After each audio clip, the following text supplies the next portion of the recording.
Sometimes fate tests people at a time when they least expect it. Even a moment of hesitation can sometimes open the door to a whole story. My name is Cassandra Wright. I'm 34 years old and a criminal defense attorney. When my twin sister walked into my office 4 days ago, I didn't recognize her face.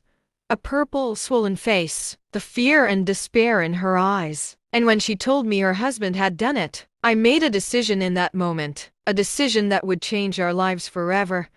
I switched places with him and taught that man a lesson he would never forget. You have to understand this when your twin brother shows up at your door, his face unrecognizable, crying and begging you not to call the police because he's scared. Something inside you snaps. I've been putting criminals away for 12 years. I never imagined I'd have to become a criminal to save my own stirs. But here I am, and I would do it again. If this story resonated with you, hit the like button now. Subscribe to avoid missing stories like this. And tell us which city you're watching from in the comments. I want to know how far this message reaches. Now let me tell you how I taught that monster a lesson.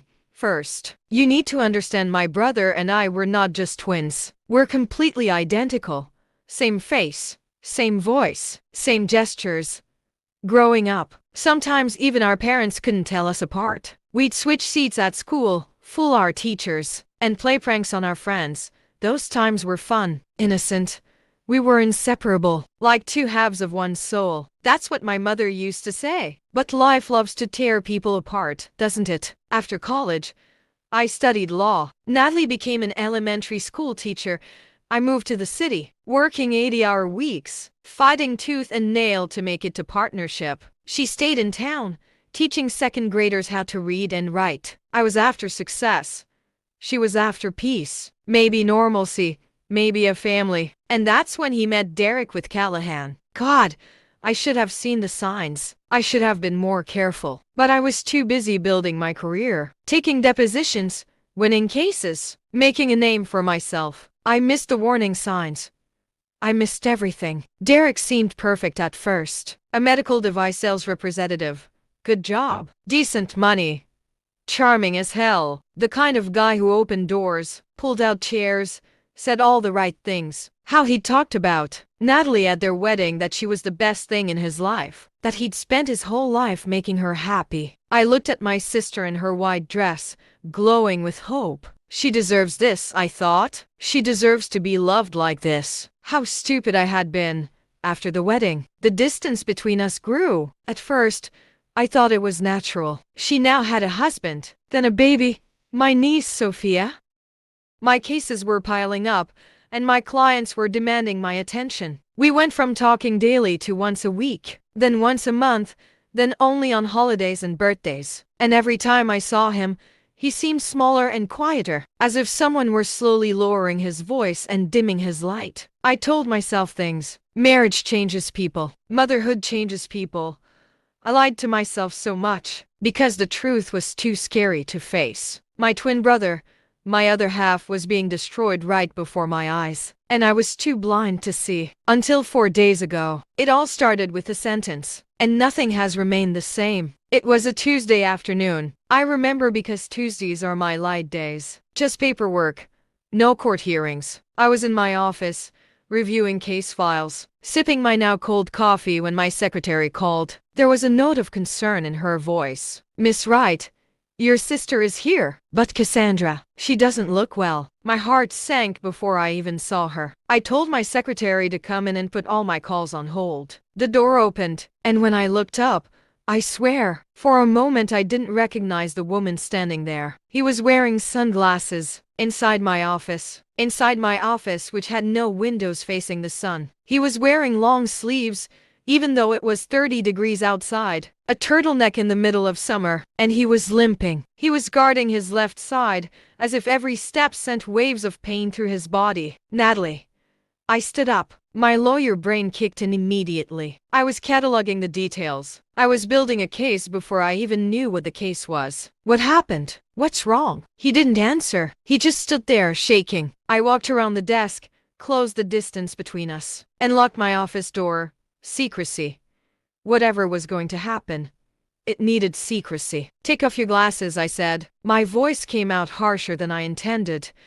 But I was scared. Terrified, actually. Because I already knew. Deep down, I already knew. She shook her head, her cheeks wet with tears. And that's when I saw them. The bruises on her neck, shaped like fingers, 4 on one side, 1 on the other. Someone had strangled my brother. Someone had wrapped their hands around his neck and squeezed. I reached over and took off the glasses myself. And what I saw, Jesus Christ, what I saw will haunt me for the rest of my life. Her left eye was completely closed and swollen. The skin around it was a deep purple-black color. Her lip was split. There was a gash on her cheekbone that should have needed stitches, but they weren't. And her eyes, the only eyes that were open, were dead. Empty. As if someone had reached inside and taken Natalie. She had stripped away everything that made her Natalie, leaving only a shell. Who did this? I asked, but I already knew the answer. Only one person could get this close, have this much access, inflict this much pain in places no one else could see. Cassandra, please. Her voice was a whisper. It was broken and hoarse. Please don't call the police. Please, she said. He said if I told anyone, he might hurt me again. Roll up your sleeves. I wasn't asking. I was telling. I was using my courtroom voice. The voice that makes witnesses confess and defendants crumble. He hesitated, and that hesitation told me everything I needed to know. But I needed to see. I needed to see the full picture. I reached out and rolled up my sleeves. And my God, what a map of hell it reveals. Bruises everywhere. The old yellow ones were turning into new purple ones. Belt marks on her arms, where she had tried to protect herself. Circular burn marks. His skin is like a sickly star map. There are defensive wounds on his hands, where he's tried to block punches, and on his wrists, rope marks. As events deepened, everyone began to have things to say and secrets to keep. He had tied him up. That son had tied my brother up. I felt something inside me break. No, not break. Shattered, exploded. Anger so pure and hot it burned through every professional boundary I'd built. Every ethical line I'd drawn. This wasn't just a client. This wasn't just a case. This was my brother. He was my twin. He was the other half of my soul. How long? I managed to ask through gritted teeth. 3 years. He said it so quietly I almost didn't hear it. 3 years. 3 years of this hell, and I didn't know. I didn't see. I wasn't there. Tell me everything, I said. From the beginning. Every detail. I need to know what we're dealing with. And he told me. God, the things he told me. As each detail found its meaning, the atmosphere became heavier. It started small. Control disguised as attention. Derek always wanted to know where she was. Who she was talking to. What she was doing. Because he loved her so much, he said. He couldn't stand the thought of anything happening to her. Then he started criticizing her clothes. They were too tight, too revealing, and looked like she was seeking attention from other men. So he started dressing more conservatively. Then there were his friends. He didn't like them. He said they were bad influences. He said they were trying to break up his marriage. So he stopped seeing them. Then it was me. What he said at that moment brought to the surface all the emotions I had hidden for years. Derek said I made Natalie feel bad about her life, that I was always flaunting my success, making her feel small. That wasn't true. It was never true. But she believed him, or at least she didn't have the energy to fight. The calls stopped. The visits stopped. Derek had completely isolated her, and because I was so busy with my own life, I let myself notice. The first time he hit her was on a Thursday night. She remembered it because it was garbage day, and she'd forgotten to take the trash cans out. A very small thing, but Derek had come home drunk. He'd been drinking more, and she saw the trash can still sitting next to the garage. Something inside her exploded. He grabbed her by the hair, dragged her outside, and slammed her face into the trash can. He told her that if she was going to act like trash, she could be with the trash. She was in shock. She couldn't believe it. The next morning, she apologized. She brought flowers. She cried. She swore it would never happen again. And like a fool, his word, not mine, he believed it. But it happened again, and again, and again. When he lost money gambling, he gambled. Constantly he would come home and take it out on her. When he had a bad day at work, Natalie would pay the price. When her mother called to complain about something, Natalie would be his punching bag. And when I say mother, Jesus Christ, That woman, Brenda Callahan. He moved in with them within a year of their marriage. And things got worse exponentially. Because Brenda didn't just support her son's violence. She joined him. Natalie told me about the psychological torture. She criticized everything Brenda did. Her food was too salty or too chewy. Her housekeeping was inadequate. Her parenting was too lenient. Her clothes were beautiful for someone who contributed nothing to the household. She didn't care that Natalie was working full-time as a teacher and raising a baby. Brenda treated Natalie like a parasite. And then there was Leo, Derek's brother. He divorced and moved back home. By home, I mean moved into Derek and Natalie's house. No rent, no contributions. He was just taking up space and adding to the abuse. Leo treated Natalie like a servant. He wanted her to cook for him, clean for him, do his laundry. And when Natalie pushed back, saying no, Leo ran to Derek crying. And Derek punished Natalie for disrespecting his family. So there wasn't just one abuser. There were three. A system of abusers working in concert to break my brother piece by piece. But what turned me red, what pushed me over the edge, was what he said about Sophia. My niece, 5 years old, bright-eyed, sweet, innocent. And she was witnessing it all, watching her father beat her mother, learning that this was normal, that this was love. He hit her, Natalie said. Her voice broke completely. Last night, Sophia was crying because she was scared. Derek told her to be quiet. When she wouldn't stop crying, he slapped her across the face. Cassandra, she's 5. And I tried to stop her. I tried to protect her. Derek grabbed me by the throat and choked me until I couldn't breathe. He slammed my head against the kitchen counter, over and over. And Brenda and Leo just stood there and watched. Then they joined in. Leo scratched me with a comb, and Brenda stuffed dirty kitchen rags into my mouth to keep me quiet. I couldn't breathe. I literally couldn't breathe. My vision turned red. My hands started shaking. I had to sit down before I fell. I can't do this anymore, Cassandra, Natalie whispered. I can't. I've tried to leave before, but he always finds me. He always brings me back. He said if I tried to take Sophia from him, he would kill me. And I believe him. I know he would. So, I don't know what to do. I came here because I have nowhere else to go. I looked at my brother, my twin brother, my other half, and I saw what 3 years of systematic abuse had done. It had taken this vibrant, joyful, loving woman and turned her into a ghost, a shell, someone just waiting to die. And that's when I said the words that would change everything. You won't have to do this anymore. Give me 3 days. Just 3 days of your life and I promise he'll never touch you again. He looked at me like I was crazy. What are you talking about? We'll switch places, I said. My brain was already working, forming a plan. You and me, we're identical. No one can tell us apart. You'll stay here in my apartment safe. I'll be in your place for 3 days. I'll go to that house as Natalie and Derek. I will make Callahan regret everything he did. He felt the hurt behind his words. But what he couldn't say hurt more. Silence had become the loudest scream between us. Cassandra, no, you don't understand. It's dangerous. It will hurt you. I smiled. And it wasn't a nice smile. It was the smile I gave opposing lawyers just before they destroyed their cases. Let him try. You have to understand I'm not Natalie. I look like her. I talk like her. But I'm fundamentally different. Natalie is kind, gentle, and caring. She became a teacher because she wanted to help children, to nurture them, to build them up. She's never pulled a punch in her life. Me?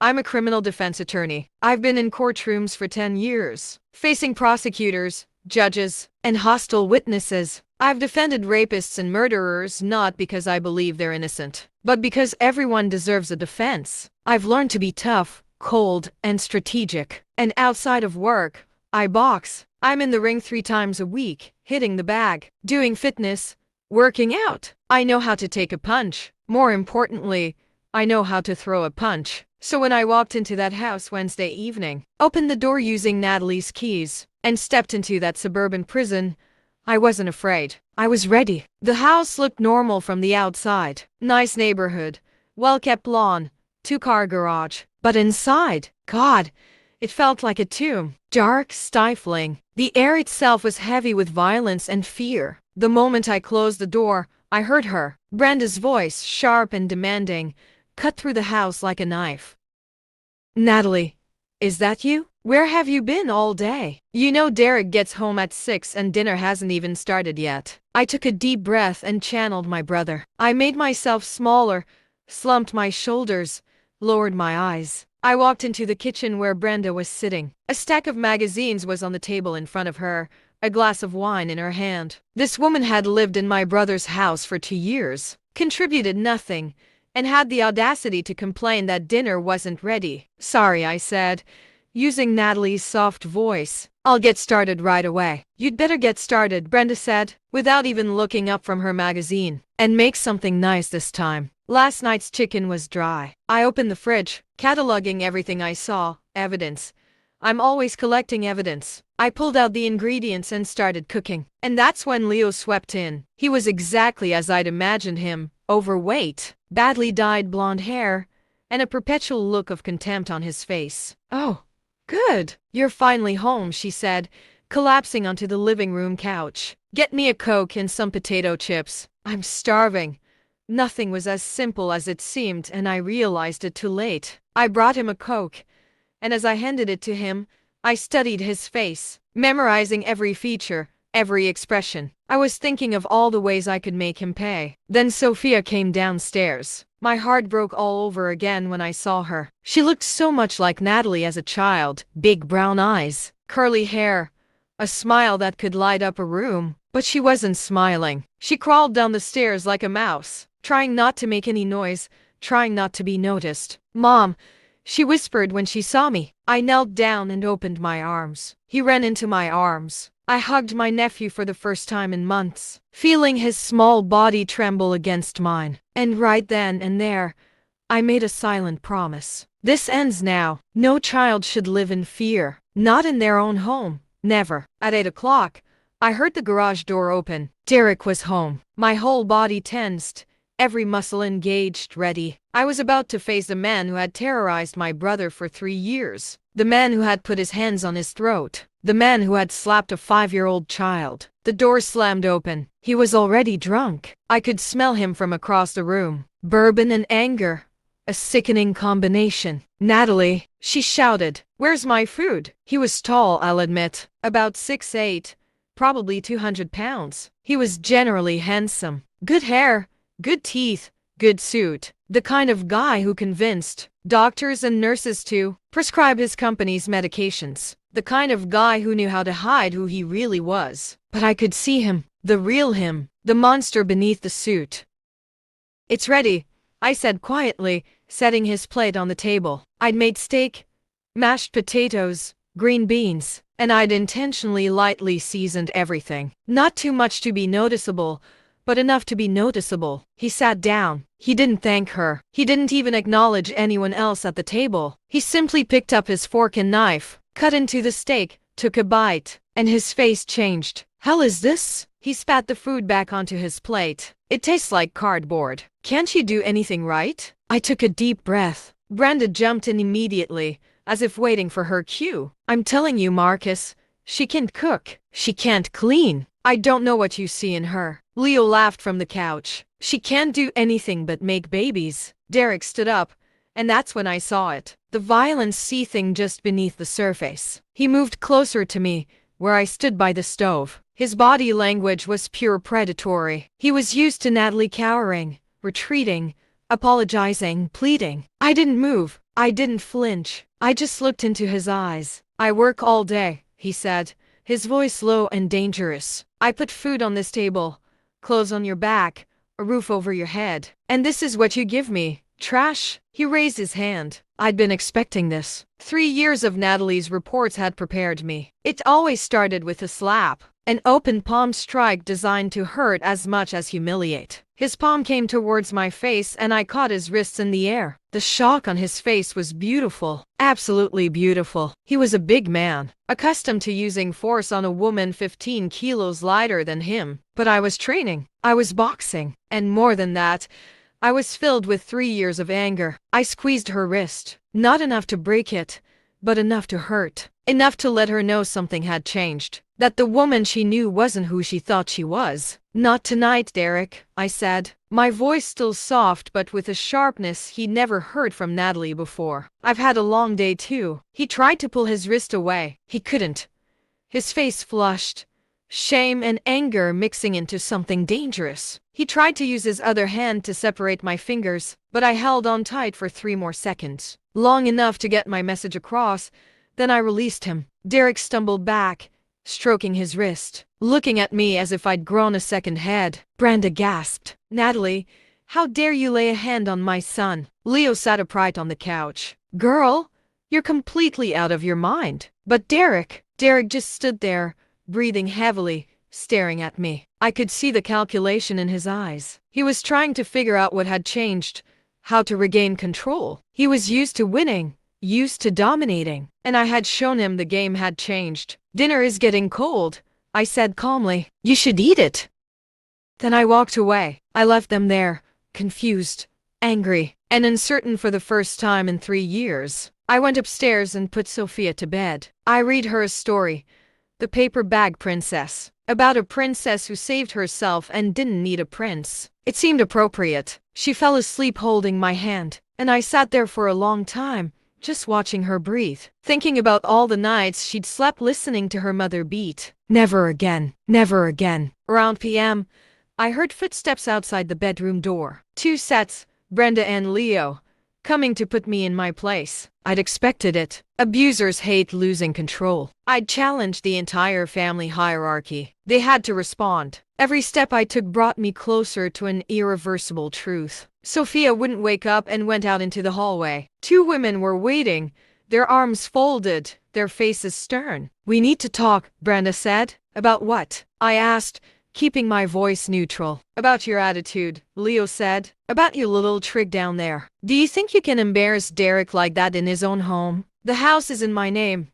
I said quietly. "Let's not forget that detail." Brenda blushed. "That house was bought with my son's money." "Actually," I said, and now I let a little of my lawyerly voice creep in. "The down payment came from my parents. The deed is in my name. Legally, this is my house. You and your son are guests. Guests who don't pay rent or contribute to the bills." This time the look in his eyes told me that what he was hiding was much bigger than I thought. The 2 women looked at each other in surprise. Natalie had never spoken like this. She had never known these things. She had never defended herself. But I wasn't Natalie. "I don't know what came over you," Brenda said, coming closer. "But that attitude stops now." Leo came to my other side, and they surrounded me. "Yeah, Derek's been really soft on you. Someone needs to teach you some respect." She pushed me, not hard, but enough to make a point, enough to establish physical dominance. In the past, Natalie would have stumbled, apologized, and pulled back. I didn't move. I didn't even rock back and forth on my heels. I just stood there, solid against the wall, and looked at Leo. "Don't ever touch me again," I said. "Or what?" He pushed into me again, harder this time. I still didn't move. I could see the confusion in his eyes, the fear starting to seep in. "Let me explain something to you both," I said. My voice was now icy. "I have documented every bruise, every injury, every incident of abuse over the last 3 years. I have photos, medical records, witness statements from neighbors who heard the screams. All of this constitutes aggravated assault." Brenda opened her mouth to intervene, but I kept talking. "You 2 are aiding and abetting aggravated assault. You participated in the abuse. You incited it. You physically assaulted me. That's conspiracy. In this state, that carries a penalty of 5 to 10 years in prison." Both women were pale. "This is how it will be," I continued. "You will go to your rooms. You will not touch me. You will not threaten me. And tomorrow, we will have a very serious talk about the future of this household. Is that clear?" Brenda found her voice. You can't prove any of this." I smiled.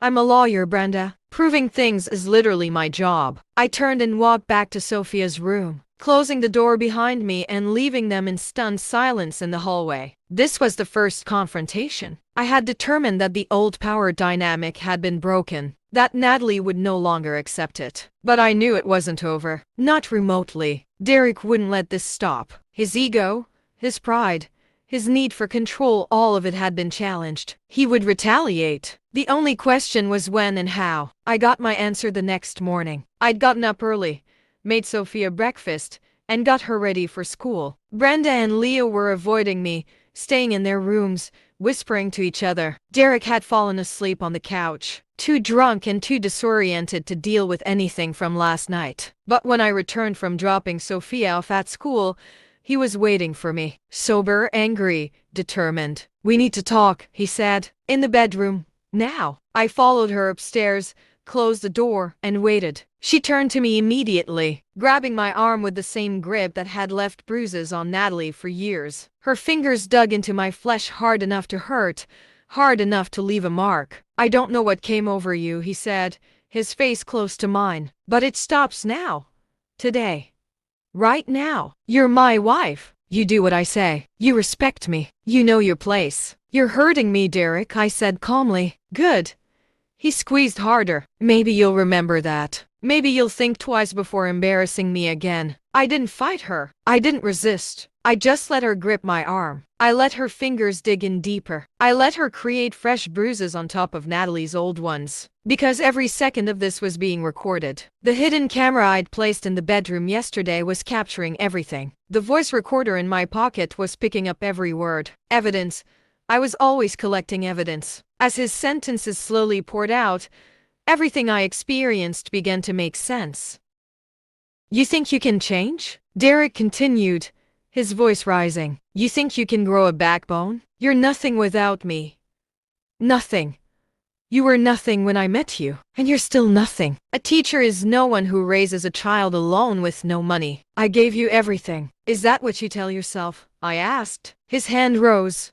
A fist this time. He was ready to punch. And that's when I moved. I was motionless, passive, letting him think he was in control. But now I shifted my weight, deflecting his arm and using his momentum against him. A quick sweep of his legs and Derek Callahan, 1.88 meters, 90 kilograms, crashed to the ground. I insisted, "Never try that again." Then I walked out, leaving him on the floor, in shock and anger. Derek realized he couldn't physically control me, so he did what all abusers do when they lose physical control. He called the police. The officers arrived an hour later. 2 uniforms, an older veteran and a young rookie. Derek had put on a good show. He claimed I'd attacked him for no reason, that I was crazy, that he feared for his safety. I greeted them at the door with a folder in my hand. "Officers," I said calmly, "my husband only managed to search me because I defended myself when he tried to hit me. Before I take his statement, I want to show you something." I opened the folder. Inside were copies of medical records spanning 3 years, emergency room visits for accidental injuries, photos of bruises, cuts, and black eyes, documents of broken ribs, broken wrists, cigarette burns. The old clerk's face changed as he looked at the file. He'd seen this before. He knew what he was looking at. "Lady," he said gently, "how long has this been going on?" 3 years, I said. "He beats me. He chokes me. He threatens to kill me if I leave. And this morning, when I finally stood up to him, he tried to shoot me again. I pushed him. That's when he called you." I pulled out my phone and showed them the video from this morning. Derek grabbing my arm, threatening me, pulling me back to punch me. It was all captured in high definition. The young officer looked sick. The older one looked angry. "Mr. Callahan," the veteran cop said, his voice stern, "based on this evidence, consider yourself fortunate that we are not arresting you at this time." "Ma'am, do you want to press charges?" I shook my head. "Not yet. I just want him to know that someone is watching now, that if he touches me again, there will be consequences." The officer turned to Derek,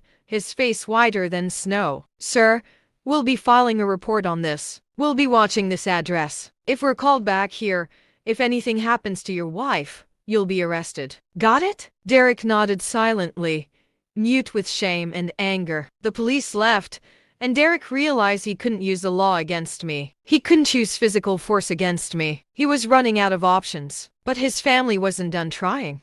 That evening, Leo made his move. He'd called his boyfriend, a man named Tyson, 6'3", 250 pounds, all muscle. The plan was clear. Tyson would intimidate me, maybe be a little rough around the edges, and remind me of my place. Leo left us alone in the living room. Tyson approached me with the arrogant confidence of a man who had never been challenged by a woman. "So I heard you were giving Derek trouble," he said. "Is that so?" I remained calm, measuring distances, watching body language. Yeah.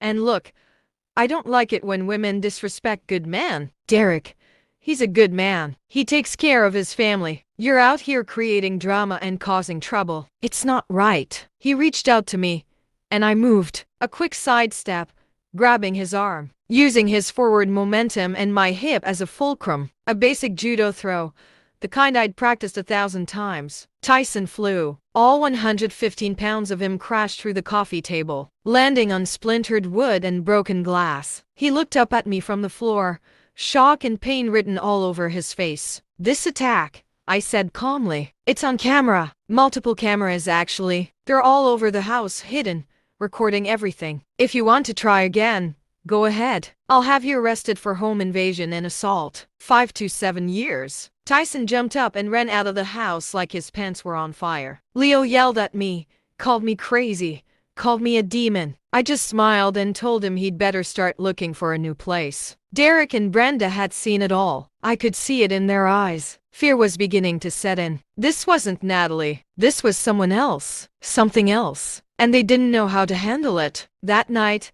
I heard their plan. The hidden cameras and voice recorders I'd placed throughout the house caught it all. They were in Brenda's room. All three of them were whispering like conspirators. We can't let this continue, Brenda said. This woman is destroying our family. Derek asked. We can't touch him. We can't call the police. We can't scare him. We need to get rid of him, Leo said. There was a long silence. It's not like that, Brenda said quickly. But we need to get him out of the picture. Make him disappear. Derek asked. Sleeping pills, Brenda said. We crush them. We put them in her coffee tomorrow morning. When she passes out, we call mental health services. We tell them she's having a breakdown, becoming violent and unstable. They'll take her away, probably put her in a mental hospital for evaluation. After she's gone, Derek, you file for divorce and sole custody of Sophia.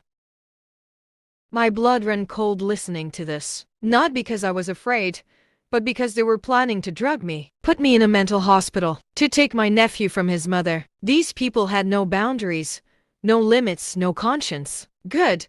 I didn't have one either. The next morning, I watched Brenda make my coffee. I watched her crush 3 sleeping pills and mix them into my cup. I watched her put on a fake smile and bring them to me. Here, dear, she said sweetly. You look tired. This will do you good. I picked up the cup, brought it to my lips, and pretended to drink. Then, when no one was looking, I poured it onto a nearby plant. I sat on the couch, feigned sleep, let my head fall forward, closed my eyes, and slowed my breathing. It's working, Leo whispered. Call the ambulance, Derek said. Wait, Brenda said. Make sure you actually faint. I kept my breath steady, slow, deep. I let them think they had won. Brenda came closer and shook my shoulder. Natalie, can you hear me? I didn't respond. I remained limp and unresponsive. She fainted, Brenda said triumphantly. Call them now. That's when I opened my eyes and sat up. All 3 of them jumped back as if they had been resurrected.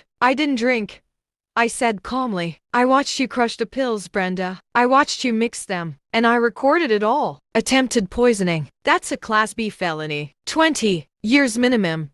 Every step I took brought me closer to an irreversible truth. I also recorded your little planning session last night, I continued. Conspiracy to commit forced medical detention. Filing false reports with mental health services. Conspiracy to commit fraud. Attempting to unlawfully commit someone to a mental institution. Do you want me to go on? Because I can. I'm a lawyer. I know exactly what crimes you committed. All 3 of them stood there frozen, the walls closing in on them. And they knew. Here's what happens now, I said, standing and walking to my bag. I pulled out a thick, organized, tabbed, color-coded folder. We're going to have a conversation about the future. You're all going to sit at that table and listen very carefully. They sat down. They had no choice now. I opened the folder and spread its contents out on the table. Medical reports, photographs, video footage burned to DVDs, audio recordings on USB drives, bank statements showing Derek's gambling debts, documentation of every crime, every assault, every threat, every act of abuse committed in this house over the last 3 years. This I said, gesturing to the pile of evidence I've built up over the last 3 years. 3 years of your crimes. I added more yesterday and today. The video of Derek attacking me. The video of Brenda trying to poison me. The audio recording of the three of you conspiring to have me committed. Derek's hands were shaking. Who are you? I smiled. I'm Natalie's twin sister, Cassandra Wright, criminal defense attorney. I've spent the last 3 days documenting every crime you've committed against my sister. The color drained from the faces of the three of them. Leo whispered, I did, I said. And every piece of evidence I've collected is admissible in court. Every recording was made in a house owned by Natalie. Every video was captured on property she owns. It's all legal. All of it. Brenda began to cry. Real tears were streaming down her cheeks. You can't do this. You can't destroy our family. Your family? I laughed, and there was no humor in it. You destroyed your own family when you decided to torture a woman for 3 years. When you beat her, when you strangled her, when you burned her with cigarettes, when you slapped a 5-year-old child in the face for crying. I pulled out another set of documents. The divorce papers already filled out were missing only Derek's signature. Here's how it's going to be, I said. You have 2 choices. Only 2. Option 1. I'm taking all this evidence to the district attorney's office on Monday morning. I'm filing a criminal complaint. I'm charging you with domestic violence,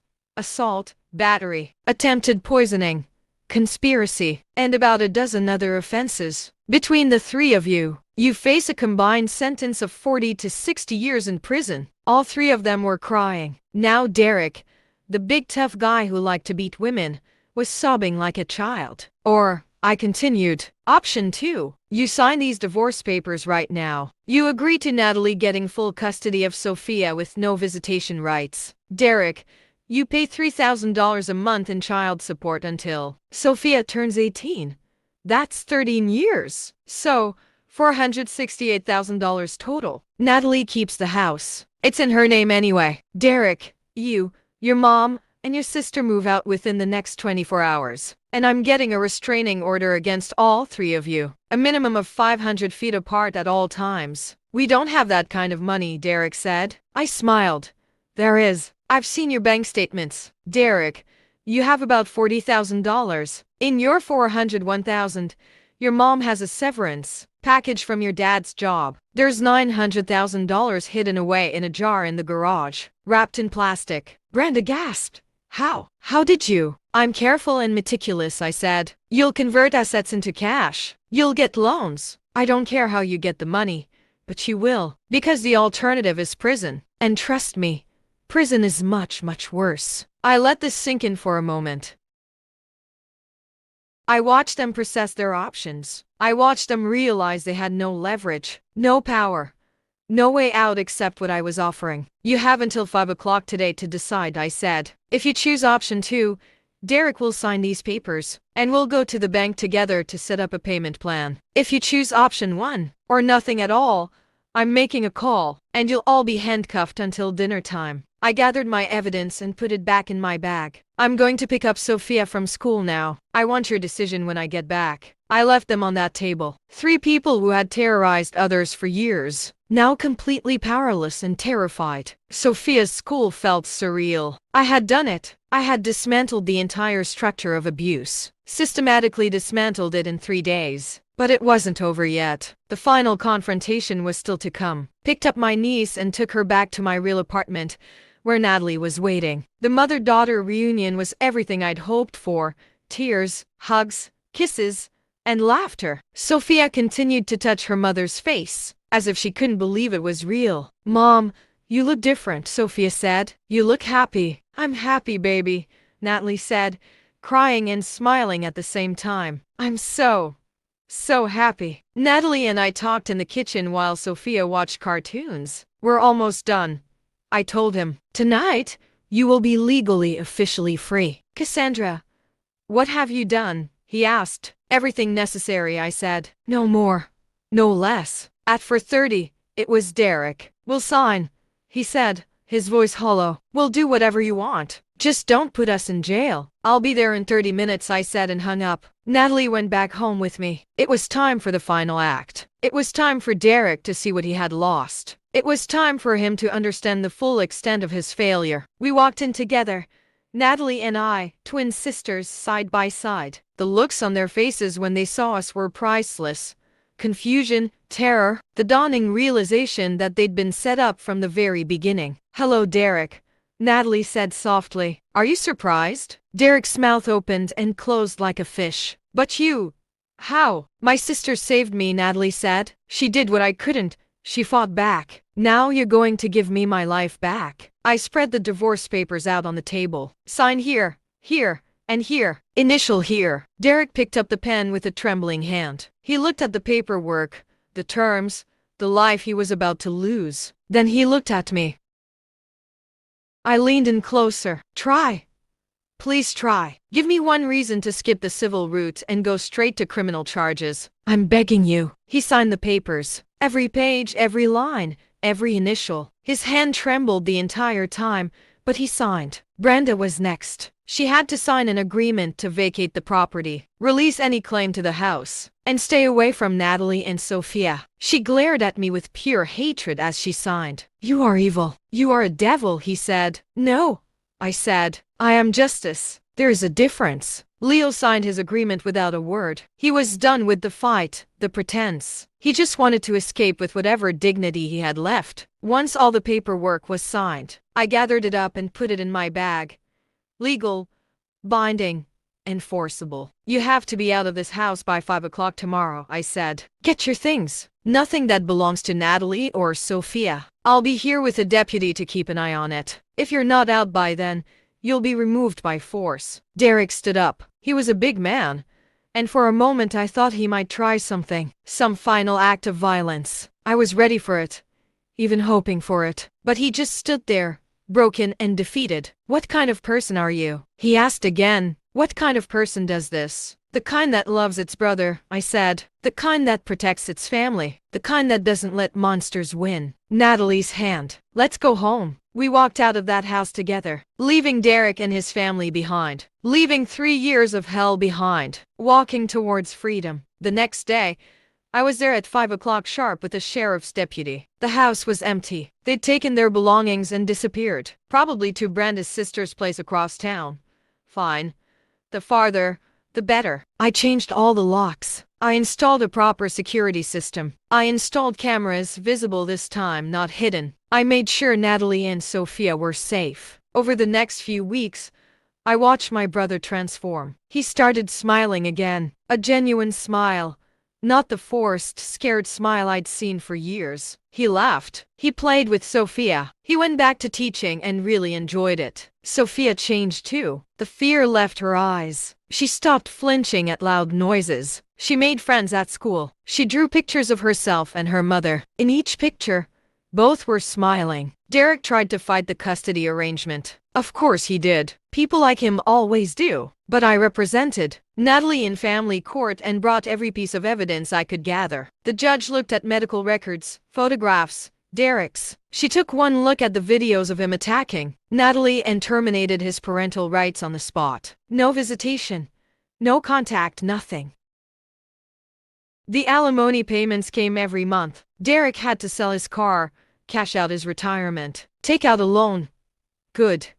Let him fight. Let him know what it's like to have nothing. Brenda filed for bankruptcy after being forced to liquidate her secret savings. Leo moved in with her ex-husband, which I'm sure was his own private hell. The three are now scattered, broken, no longer a united force of exploitation. And Natalie is thriving. The dim light from the window fell on his face, making the determination in his expression even more evident. 6 months later, she met someone new, a good man, a teacher like him, kind and caring, someone who deserves to be treated the way he is. I checked him out, of course. I did a background check, a deep dive into his past. He's clean. He's good. They're moving slowly. Natalie may not be ready for marriage again, and that's okay. She doesn't need a man to complete her. She's complete on her own. But to watch you open yourself up to the possibility of trusting again, of loving again, that's the true victory. Not the divorce papers, not the restraining orders, not Derek's broken spirit. The real victory is watching my brother remember who he was before they tried to destroy him. People ask me if I regret crossing ethical lines, impersonating my brother,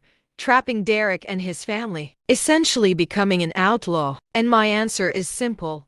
No, not for a second. Because that's what people don't understand about domestic violence. The system isn't set up to protect victims. It's set up to protect abusers. Victims have to jump through 1,000 hoops to prove they were harmed. They have to document everything, take photos, report everything. And even then, even with mountains of evidence, abusers often go free. The average woman tries to leave 7 times before succeeding. 7 times. A quarter of those who leave are killed by their abusers within the first 2 years after the breakup. For 3 years, the system failed my brother. I became the system. I became his protection. I became his justice. Was it legal? Most of it. Yes. I'm very wary of it. Impersonation is ethically gray, but it wasn't technically illegal. Natalie had given me permission to be at her house, to use my identity in that context. The recordings were all legal because they were made at her house, with her consent. The evidence I collected was admissible. Was it right? Absolutely. Without question. Because at the end of the day, what's most important? Following every technical rule of legal ethics, or saving a woman's life, protecting a child from growing up in a violent home. I know some of you are thinking, you went too far. You should have just called the police, filed a report, worked through the proper channels. Let me tell you what happens when you work through the proper channels. The police come and get a report. They might arrest the abuser, maybe not. If they do, they're out on bail within hours. They come home angry. The victim pays the price for calling 911. Restraining orders are just pieces of paper. They don't stop a bullet. They don't stop a fist. They don't stop a man who's determined to hurt you. The family court system is a joke. Abusers lie. They manipulate. They captivate judges and social workers. They portray their victims as crazy, vengeful, the real problem. And often, they get joint custody. They get visitation. They continue to have access to the people they terrorize. So no, I don't regret breaking free from the system. I don't regret taking justice into my own hands. Because if I hadn't, my brother would still be in that house, still being beaten, still living in fear. Sophia would have grown up thinking that violence was love, that abuse was normal. I broke that cycle. In 3 days, I broke a cycle that could have continued for generations. Do you know what Sophia told me last week? We were at the park, the 3 of us, me, Natalie, and Sophia. We were sitting on a bench, eating ice cream, watching the children play. Sophia looked at me with her big brown eyes and said, "Aunt Cassandra, thank you for saving my mom." I asked her what she meant, and she said, "I used to be afraid all the time. I was afraid of Dad, of Grandma, of making noise, of being happy. But I'm not afraid anymore. Mom isn't sad anymore. And that's thanks to you. That's why I did it. For moments like this. For a 5-year-old girl who can now be a child without fear. Watching this video who might be in Natalie's shoes. Maybe you're being hurt by someone who loves you. Maybe you're trapped in a relationship that's slowly killing you. Maybe you've tried to leave and retreated. Maybe you're watching this right now with your abuser in the next room, hoping they don't realize you're listening to something that might give you some insight. Listen to me very carefully. You deserve better. You deserve safety. You deserve peace. You deserve a life without fear. Impossible. I know you've told me 1,000 times that you'll never make it without him. I know you've told me that no one else will ever want you. That you're nothing. That you're crazy. That everything is your fault. But you can escape. You can survive. You can build a new life. It won't be easy. It will be the hardest thing you've ever done. You'll need help from family, friends, domestic violence organizations, and legal aid attorneys. You must plan carefully. You must document everything. You must be strategic and patient. But it's possible. I've seen it. I've experienced it through my brother. If you don't have a sister to replace you like me, that's okay. You can be your own hero. Start small. Document everything. Take a picture of every bruise, every broken item, every threatening message. Email it to a trusted friend or store it in a cloud account they don't know about. Create your own proof. Reach out to domestic violence organizations. They have resources. They have shelters, legal advocates, and safety planning experts. They can help you create an escape plan that minimizes risk. Talk to an attorney. Many offer free consultations for domestic violence cases. Learn your rights. Learn what evidence you'll need for a restraining order, custody, or divorce. Save money if you can, even small amounts, even a few dollars at a time. Hide it somewhere safe. Build an escape fund. When you're ready, when your plan is in place, when your support system is ready, leave. Don't look back. I won't lie to you. The statistics are scary. The most dangerous time for a victim of domestic violence is right after a breakup. That's when abusers escalate. That's when they're most violent. But staying is more dangerous. Staying is a death sentence, only slower. My brother stayed for 3 years. 3 years of escalating violence. If he'd stayed longer, Derek would have killed him. I know. He knows. The only question was when, not if. So he left, and yes, it was dangerous. Yes, Derek tried to retaliate, but he survived. Now he's thriving, and so can you. For those of you watching this who aren't in an abusive relationship, I have a different message. Pay attention. Look for the signs. Your sister, your daughter, your friend, your coworker may be suffering in silence. They might wear long sleeves in the summer. They might cancel plans at the last minute. They might lose weight. They might appear anxious or depressed. They might make excuses for their partner's behavior. Don't ignore the signs. Don't tell yourself it's not your job. Don't assume they'll ask if they need help. Ask them directly. Find a private moment and say, "Are you safe? Is he hurting you?" Give them space to tell the truth. Believe them when they say it. Don't judge them for staying. Don't tell them what to do. Just offer support and resources. And if, like me, you're in a position to help more directly, if you have legal expertise, financial resources, or physical strength, use it. Use your privilege to protect those who can't protect themselves. The system is broken. It fails victims every day. That's why we need to be the safety net. We need to be the ones to catch people when they fall. We need to be willing to step outside our comfort zones, take risks, and fight battles that are technically not ours. Because domestic violence isn't just a private family issue. It's not just between a husband and wife, a boyfriend and girlfriend. It's a social problem. It's everyone's problem. And we'll all have to work together to solve it. I used to think the law was enough. I thought if we just enforced existing laws better, prosecuted more cases, and handed down longer sentences, we could end domestic violence. But I learned that the law is just a tool. Like any tool, it only works if someone uses it. Victims can't always use it themselves. They're too scared, too controlled, too broken. So sometimes someone else needs to pick up that vehicle and use it on their behalf. That's what I did for my brother. I took up the law as a weapon against his abusers and wielded it. And I would do it again. I would do it for anyone in need. 3 days. That's all it took to undo 3 years of abuse. 3 days of strategic planning, careful documentation, and calculated confrontations. 3 days of being someone I'm not. Or maybe someone I've always been but never had to be before. Derek Callahan is now broken. His life is ruined. His reputation is destroyed. His family is torn apart. His money is gone. Every month, when he has to write his alimony check, he remembers what he's lost. Not because I took it from him, because he threw it away with his fists and his anger and his need for control. I don't feel sorry for him at all. Not even a little. He made his choices. Now he's living with the consequences. Brenda learned that supporting abuse makes you as guilty as the abuser. She lost her son, her grandson, her home, her savings. Now she's alone and has no one to blame but herself. Leo learned that bullying has consequences. She lost her free trip, her support system, her family. She's back with her ex-husband, who likely continues to make her life a living hell. The cycle of dysfunction continues. And Natalie learned that she was stronger than she thought. That she deserved love, respect, and safety. That she didn't have to accept the abuse, even if the abuser called it love. Sophia learned that women don't have to be victims. It's possible to stand up to bullies. Her mother was a survivor.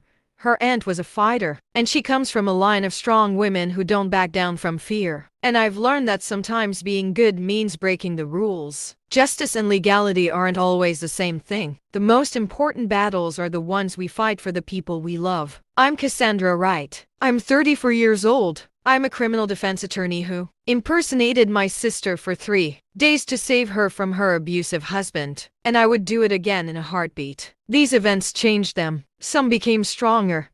Some became quiet. Time passed, but the mark left by that day remained in hearts. Even though each of them eventually took a different path. The story was not forgotten. This ending has quietly opened the door to a new beginning.